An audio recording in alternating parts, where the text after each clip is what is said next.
Welcome back to Uncanceled on KCMO Talk Radio. We are very pleased to have Ryan Lefebvre in studio with us today as a wild World Series is taking place. A lot of stadium issues going on, and the Royals with some off-season needs. The broadcaster for the Royals, Ryan Lefebvre. How are you, sir? Good to see you. Oh, great to see you. Yeah, Always it's good. busy. It's with 4 kids and sports. I mean, I'm in the car all the time, taking them places and picking them up, but it beats being on the road in a hotel. With all the travel you do all season long, do you feel like you're catching up with family when the off-season hits, or do you still find a lot of time in season? You know, my wife just said a day or two ago, she says, it doesn't feel like off-season yet, because when the off-season would come, there's always this big sigh of relief. It's the finish line we look forward to when it's the middle of July and I'm on the road and chaos is always happening when I'm out of town, that, let's just get to the off-season. But we've just been so busy with our kids that there hasn't been that big exhale. But she and I spent a lot of time together at home in the morning. We had breakfast together at home before I came in today, and then I'll go back and we'll go through the house and figure out what needs to be done. So our off-season actually happens in the morning and the afternoon, because when the kids get out of school, it's not an off-season. Right. I mean, it's the baseball off-season. It's not a Lefebvre off-season. All right, so tell me about your place. You still chopping wood and doing all the tree work, all the stuff you like to do. You look like a lumberjack today. I'm not going to lie. I've always said if my high school friends could see what my life is like now, they would want a DNA test to prove that, that this is really Ryan from Southern California, right, and on the beach all summer. My college buddies in Minnesota would probably want to take some credit for it. But yeah, I mean, we live in Greenwood, outside of Lee Summit, outside of city limits, so you can hunt in our backyard. I mean, my second son, Evan, shot a big buck a couple of years ago in our backyard. We have horses. And my favorite thing to do, getting to what you were talking about, is putting a chainsaw in my hand and trimming trees. And if it ends and maybe splitting some logs, and if the day ends with a big fire in the backyard, oh, wow, that's heaven for me. Is that the whole family? You get around the fire? I've trained them to help out, so that they. I just meant the big fire at the end of the day. Well, they like to work the log splitter. Okay. Which I got to tell you that's the last toy that I got. I got it last year, and that might be the coolest toy I've ever had in my life, is doing a hydraulic gas-powered log splitter. So the boys, anytime they can operate that thing, I can get them to work. Southern California beach kid. I'm telling you. I mean, I send pictures every now and then to my high school buddies, and which is funny because I still think about 75% of Kansas Cityans think I'm from Minnesota. Right. I still get that all the time when we go play the Twins. Hey, did you get to see some family? And, well, no, I don't have any family there. But I did drive by the hospital that I wasn't born in, and I drove by the elementary school I didn't go to. Yeah, I mean, this was when I was on the beach in Santa Monica during the summers. This was not what I was dreaming about, but I love it. I love it. You ever send anything to Ned Yost and show him your log splitting? Absolutely, he loves I do. that, doesn't he? Absolutely, I do. And he was an influence on me because one year when he was managing the Royals, we were in Atlanta, and we had a day off, and I got to go to the infamous farm, the 300-acre farm that's like an hour and a half outside of Atlanta, and he kind of drove me around and showed me, the whole operation, and he would talk about his food plots for hunting. And I'd already lived where I live right now at that point. But when I look at Ned's life right now, that's what I dream about when the time comes. Yeah. There's a lot of people in baseball that if you're at it long enough, all the travel, all the grind, everything that baseball is, they like getting away from baseball afterwards. I'm going to guess Ned's pretty happy in retirement. I think he occasionally gets on an airplane and flies to one of our minor league affiliates and probably has an assignment to watch a certain amount of players and give JJ his recommendations or whatever and talk to the coaching staff. And I think aside from that, he may or may not watch the game. I occasionally will get a text from him in the middle of a game because he's watching and he's making some comment about something I said or HUD said. But, yeah, I mean, And I'm the same way. I mean, I'm still in it, but I watch very little baseball during the postseason. I call it my baseball detox. I want to know who won. I want to know what the scores are. And if there's a big play that decided a playoff game, I'll go watch the replay. But I have yet to sit and watch one inning of a postseason game. You'll be happy to know my mom watches. She does. She wouldn't watch the National League playoffs. I said, Mom, what are you doing? She goes, I just like the American League. I said, well, I'm not sure I understand that. You love baseball. She says, I'll watch the National League team when one of them gets to the World Series. I said, okay, because they're playing an American League team. So go figure. All I know is Harold Kuntz at Fox 4 posted on social media just a few hours ago, Ryan, that they completed their Chiefs postgame show at 3:15 this morning because the game was on so long. 18 innings last night. Shohei Ohtani was on base 9 times in one game. What are we watching with this young man?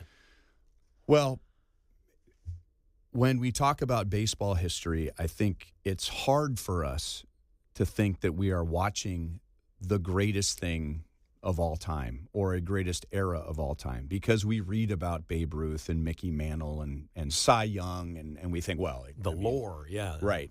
None of us have. There's very little video of those players. It's mostly just written word about how good they were and maybe a still picture, but to actually see, to watch a whole Babe Ruth game or a whole season, it's mythical. So I think it's really hard for us to see something right in front of us and say this is the greatest thing of all time. But, this is the greatest thing of all time. And what he did in that playoff deciding game, both on the mound and at the plate in the same game, when has that ever happened before? And it wasn't just one game. Every player has that one game that is historical and it'll be talked about forever.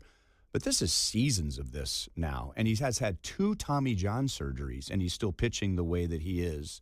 And he is at his best in the biggest games of the season. So I think when you put all that together, we should be paying very close attention to what Shohei Ohtani is doing. His last 2 home games in the postseason, 7 for 7 with 5 home runs, 2 doubles, 6 innings pitched, no runs, and 10 strikeouts. And I think he's got 6 walks. And I can guarantee you the Brewers and the Blue Jays spent a lot of time before the game mapping out how to avoid allowing Shohei Ohtani to beat them or have an impact in the game.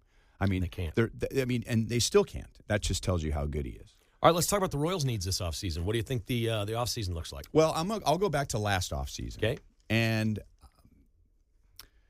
Denny said something to me 25 years ago that I've never forgotten.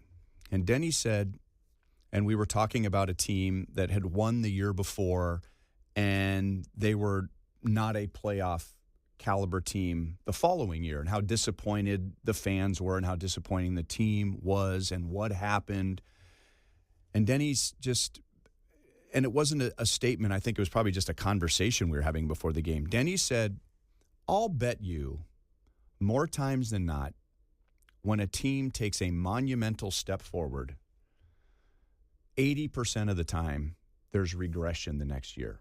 And then if they can keep their head on straight, the year after that, watch out. And if you think deeper about what he's saying is, I think what happened in 2024, a lot of things just went right for the Royals. They were healthy. They hit like crazy with runners in scoring position. They had one of the best starting rotations in all of baseball that was healthy, and they had a bullpen that got them through most of the season, and then Lucas Erceg arrived and took us to the finish line and beyond the finish line into the playoffs. They improved by 30 games. So there's your monumental leap forward. And so I will admit, and I'm not big on predictions, but I remember going into spring training and wondering, are they going to fall into that trap? Because it's so easy to say, well, we won 86 games last year. Do you think, people would say to me a year ago, do you think they can win 95 next year? And I remember thinking, 86 might be good enough. But if they have the same season, they might be fine. Well, they didn't hit with runners in scoring position. The rotation was injured. All 5 guys went on the injured list. I think 2 guys were on more than once. The bullpen was great. And it took them a half a season to figure out how to hit again. And when they started to hit, all the pitchers were injured. So, long answer to your short question is, I don't think they have to do a lot. The other part that Denny's statement makes is that they learned something from that regression year. Oh, it's not that easy to hit with runners in scoring position. Oh, I can't go to the plate and say I'm going to hit a 3-run home run right now. I can't just will myself. They worked a lot harder on the smaller details in spring training of 2024. And I can tell you that Matt Quatrero and J.J. Piccolo both had the same mindset going into last year. Let's manage our expectations. It was a really good year in 24. We don't have to do a whole lot better in 2025. So I think they learned a lot. They could use some production in the outfield. That's the obvious. They need more production, offensive production in the outfield. But above and beyond that, I think the bullpen is there. The starting rotation is there. Most of the offense is there. they're just going to they learned a lot last year. Yeah. And I think they're going to have a really good year because of what happened in 2025. I was interested to see Bobby Witt's comments a couple weeks ago. He basically painted a picture that he thought that they needed to be more aggressive and take the game to the opponent every night, that they maybe fell back a little in that regard. He was talking generically, I think, about stolen bases, which isn't the end-all, be-all in the sport of baseball, but his numbers were up, the rest of the teams were down. So I don't know that he's talking about his teammates, hey, we got to steal more bases. I think he's talking about taking extra bases, running harder to first, maybe getting to second, things of that nature. Did you notice any of that during the season? Because I was surprised to hear him say that. It was not a good year base running for the Royals. Their caught stealing percentage was high. There were a lot of outs on the bases, and the good Royals teams that you remember when you were in high school and then 10 years ago, the two that went to the World Series, and the one 2 years ago was always defined by aggressive base running, taking the extra base. You and I could probably sit here for the next 3 minutes, which we won't, and go through the entire Detroit Tigers roster, and we will struggle to come up with now who played in left field, who played in center, but the Tigers would run down your throat every game. And they made some outs on the bases, but I mean, they put pressure on teams' defense because of the way that they ran the bases. And that was part of why they were so successful last year until they faded toward the very end. And I think the Royals, not just management, but the players looked at the Tigers and they're like, who would we want on that team that we don't already have? And I don't think there are many, but they noticed the style of play that the Tigers played. And so I think that also rubbed off on them and said, oh, yeah, that's what we did in 2024. Interesting. Ryan Lefebvre, our guest here on KCMO Talk Radio. Ryan, where will you be broadcasting games in 5 years? Overland Park, North Kansas City. I'm going to give you, and we talked about this before we went on the air, and you said, I know how you're going to answer this, so I'm probably going to tell you, what you think I'm going to say. I really don't know, and it's by design. I think the longer I've done this, and a lot of the people in the front office now are my friends. I mean, a lot of these guys, we've been together for 20 years. Yeah.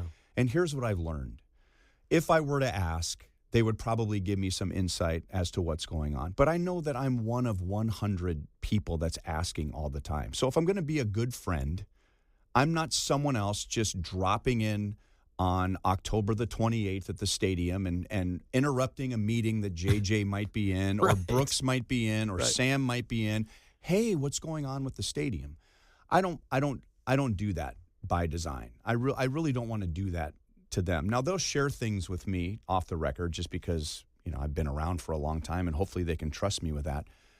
And then I have to just be realistic about my position. I mean, I'm the team's broadcaster. I'm not in those meetings deciding whether they're going to be, North Kansas City or they're going to be in Overland Park or they're going to be, by the Union Station. I really don't know. But when I need to know, I will know. So that's my truthful answer. Other than just wanting to pat myself on the back because I'm in the know. I'm too busy taking kids to youth hockey games right now to be bothering people at Kauffman Stadium. All right, but I will say this. I really, truly just want what's best for the team and what's best for the fans. I hope no matter what happens that the fans are happy and the team is happy. I think that's important thing for the team right now is we've gotten past the point in Kansas City of, oh, we love Kauffman, we're staying there. We know they're moving. They're building a new stadium somewhere, and it's going to be in Kansas City. And maybe that message wasn't clear enough for the vote last year, that if you go and you vote against downtown, this is not a pro-Kauffman Stadium vote. And Mr. Sherman did not, I know for a fact, want to be one of those owners that's threatening, if you don't do this, I'm going to do that. I mean, that's just not who he is. But I do think it sounds like there were a lot of people who felt like if they voted against downtown, they were somehow saving Kauffman Stadium. So I think the message is more clear this time around. No matter what you vote for or against, or if there is even a public vote, who knows? The Royals are going to leave Kauffman Stadium. Not because they want to leave Kauffman Stadium. It's time. Not because they don't love Kauffman Stadium. It's just time. And that happens for every ballpark. And the ones that have stood the test of time are in an area where they can thrive economically. There's a reason why they keep pumping money into Fenway Park, into Wrigley Field, and places like that, because there is a surrounding area that generates revenue for the team, and we just don't have that. I don't know if you know who Dave Ramsey is. I do. The finance guy. Okay. Yeah. He says there's no such thing as a forever home. It's just bricks and mortar. Mm-hmm. Okay? Your life changes. You may move, whatever. Don't. Just be attached to a house. I grew up at Kauffman Stadium, and I love that place. Mm-hmm. But it's time. I've seen what everybody else has. I know what's best for my city. what's best for my city is for the Royals to have a new stadium somewhere. And if they pumped $1 billion to save Kauffman Stadium, we're going to go through this again 10 years from now. I mean, it's not going to last doesn't forever. Make sense. Yeah, doesn't make sense. Always great to see you, man. Yeah, you too. Thanks for having me. And by the way, thank you. I was talking with my wife at breakfast before I drove in today, and she was asking about you because she would hear your name on the air, and she's big into podcasts now, and she's learned some things listening to you. And I said, you know what? If I had to name one person in the media family in Kansas City that has been the best to me, not related to the Royals, but just a member of the media that was the fairest to me in the early years when I was sitting in Fred White's chair all the way through this interview here, it was you. So I really appreciate it. Well, you're a great guy, an unbelievable family man, and strong Christian, and we just thank you for everything you do in our community, man. You're awesome. All right. Thank you, Kevin. Ryan Lefebvre right here on KCMO Talk Radio. Uncanceled continues.